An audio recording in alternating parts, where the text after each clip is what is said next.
बहुत धन्यवाद। और मेरे पे थोड़ा रहम भी रखना सभापति महोदय, धीमी गति के समाचार है,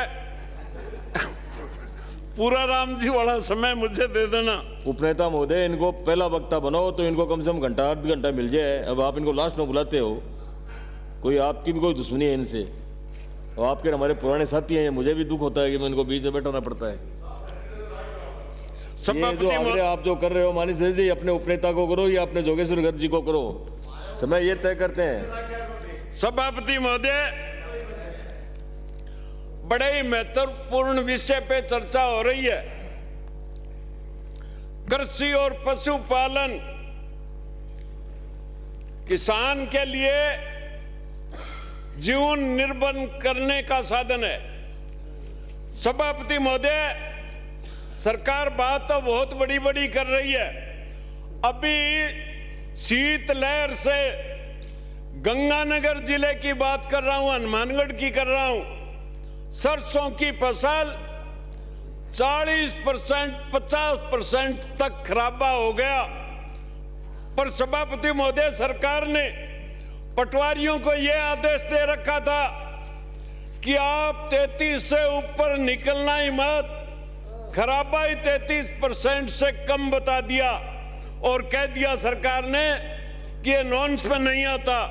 सभापति महोदय, ब्राह्मणी क्षेत्र के अंदर ट्यूबवेलों की जो फसल थी, चना और सरसों, बहुत ज्यादा नुकसान हुआ है। मैं सरकार से यह निवेदन करना चाहता हूं कि अभी भी सर्वे करवा करके दोबारा किसानों की जो नुकसान हुआ है, कम से कम बीज की और खाद की तो भरपाई कर दो। खाली किसान किसान करने से किसान का पेट नहीं भरता। सभापति महोदय, मैं ये निवेदन करना चाहता हूं कि समय पर किसान को बीज उपलब्ध करवाया जाए। समय निकलने के बाद में सरकारी बीज जो है मिलता है तो प्राइवेट वाले लूट खसोट भी कर लेते हैं। मंत्री महोदय, अभी बिजाई का समय है, अभी बीटी कपास पे बीज पे आपने प्राइवेट वालों पे बैन लगा रखा है। मैं ये निवेदन करना चाहता हूं कि सरकार समय पर बीज उपलब्ध करवाए, अन्यथा प्राइवेट वाले सब चोर नहीं है, जो चोर है उसको दंड मिलना चाहिए, सख्त से सख्त सजा मिलनी चाहिए।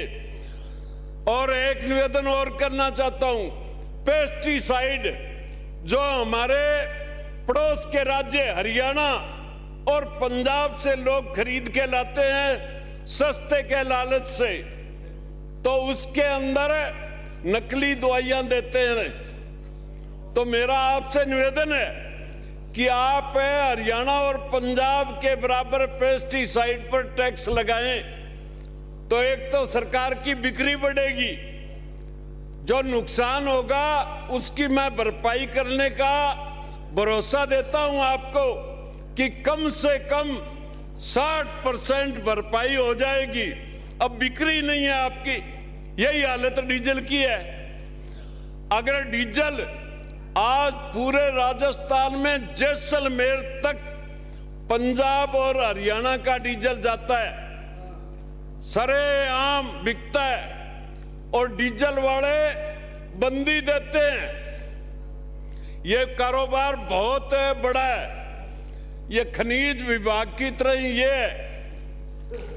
सभापति महोदय, मैं सरकार से निवेदन करना चाहूंगा कि पशुपालन पर मेरे से पूर्व वक्ताओं ने काफी चर्चा की कि बीजेपी वाले गाय पर राजनीति करते हैं। आप कौन सा यज्ञ करते हो? 5वां बजट है, बराबर आप नंदीशाला खोलने की बातें करते जा रहे हो और आप पैसा बढ़ाने की गौशालाओं के अंदर जो पैसा बढ़ाया है वो सभापति महोदय कोई मुफ्त में नहीं बढ़ाया। शराब पे टैक्स लगाया और स्टाम्प ड्यूटी, वो पैसा आप हिसाब करो, अभी तक जो दिया है उसी पैसे में से पैसा दिया, कोई सरकार ने अपने पास से पैसा नहीं दिया। फिर भी सभापति महोदय, मैं सरकार से निवेदन करना चाहता हूं कि नंदीशाला खोलो, नहीं खोलोगे तो आने वाली सरकार भी खोलेगी, ये काम होके रहेगा। मैं आपको समय रहते हुए चेताना चाहता हूं कि मौका है, आपने हर पंचायत के ऊपर गौशाला खोलने का बजट में ऐलान किया है, तो इस बजट को आप पूरा करें। अगर पूरा नहीं करोगे तो गांव के अंदर आपको यह भुगतना पड़ेगा। थोथी घोषणा करने से कुछ नहीं होने वाला है। डिग्गियों और फुहारों पे सब्सिडी और बढ़ाई जाए। सभापति महोदय, सरकार बाजरे की खरीद अवश्य करें।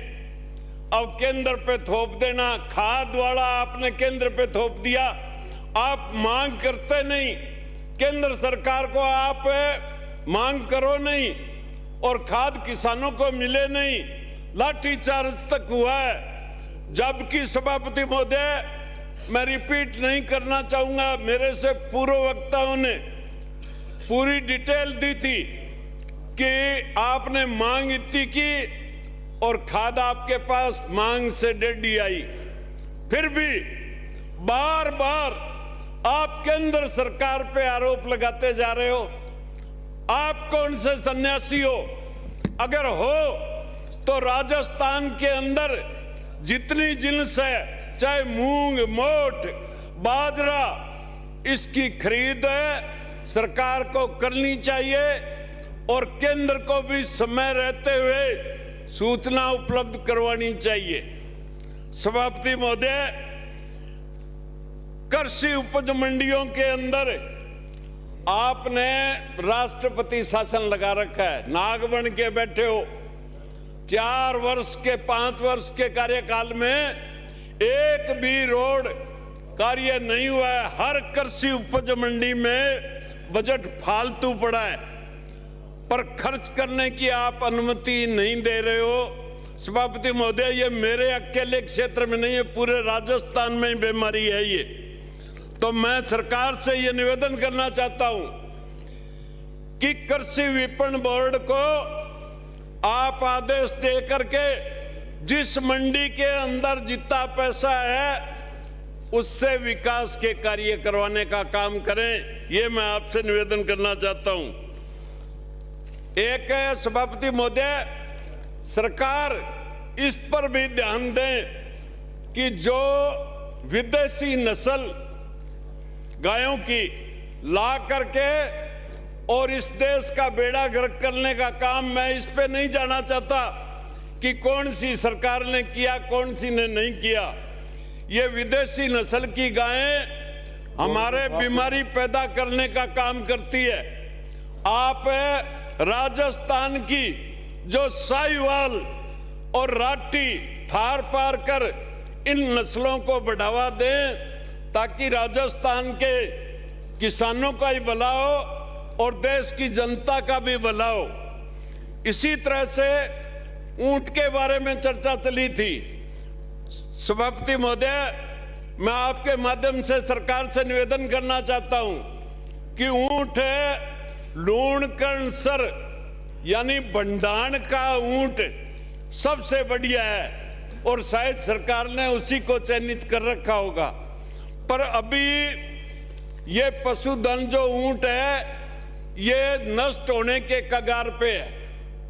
बहुत बुरी हालत है। इस राजस्थान का जो हवाई जहाज बोलते थे ऊंट गाड़े को, वो नष्ट होने के कगार पे है।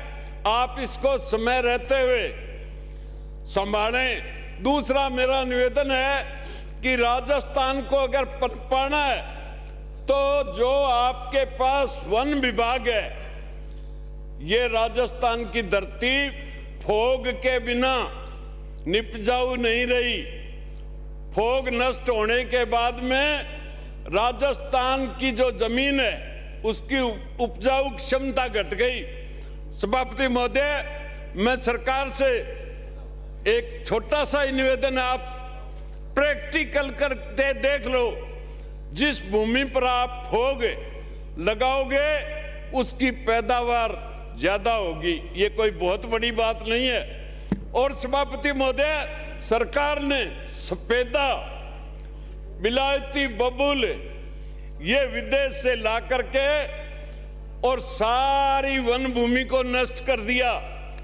दोनों ही पौधे बहुत खराब है, जहरीले है, किसान के दुश्मन है, और किसान के ही नहीं मवेशियों के भी दुश्मन है। तो सरकार ऐसी कोई न कोई व्यवस्था करे। और मिट्टी बीज के बारे में बोल गया, मैं मंत्री जी से कह दिया, पर्चियां दे रहे हैं। मिट्टी समय रहते हुए मिट्टी बीज उपलब्ध या तो सरकार कराए, अन्यथा माननीय प्राइवेट। सभापति महोदय, एक मिनट रुक गया भाई। एनओसी जारी मंत्री जी करेंगे, मैं नहीं करूंगा। समाप्त करें अपनी बात को, कंक्लूड करें। सभापति महोदय, क्यों डिस्टर्ब कर रहे हो?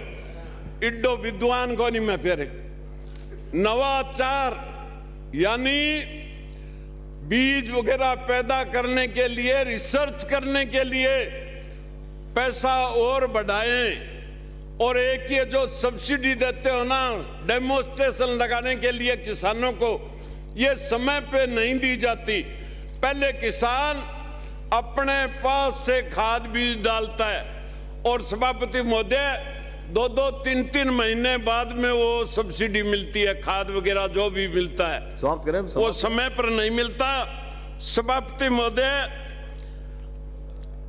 पेस्टिसाइड के बारे में मैंने निवेदन कर दिया। लंपी बीमारी के अंदर सरकार ने जो घोषणा की है, 2 गायों तक किसान को भरपाई करने का आपने जो घोषणा की है, सभापति महोदय, ये लड़ाई करने का काम सरकार ने कर दिया।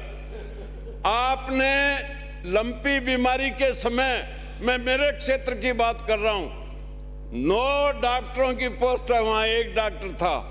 पशुधन सहाय बिल्कुल ही खत्म, एक भी पद भरा हुआ नहीं था। तो गाय की मृत्यु होगी, उसका रिकॉर्ड कौन देगा? गांव में नौजवानों ने टोली गठन करके और इलाज करने का काम प्राइवेट लोगों ने अपने कंधों पे लिया। समाप्त करें प्लीज। आप और हम तो बहुत बाद में आए, तो आप इस व्यवस्था सहयोग करें, कोई न प्लीज। कोई मेरा गांव बात के है। सरपंच श्री पांच या मेघवाल। मुख्य आदमियों को पूछ करके, और ये लंपी बीमारी का जो मुआवजा माननीय सभापति है महोदय, हर काश्तकार को मिलना मानसिक चाहिए, 46 कोई वंचित नहीं रहना चाहिए। जय हिंद।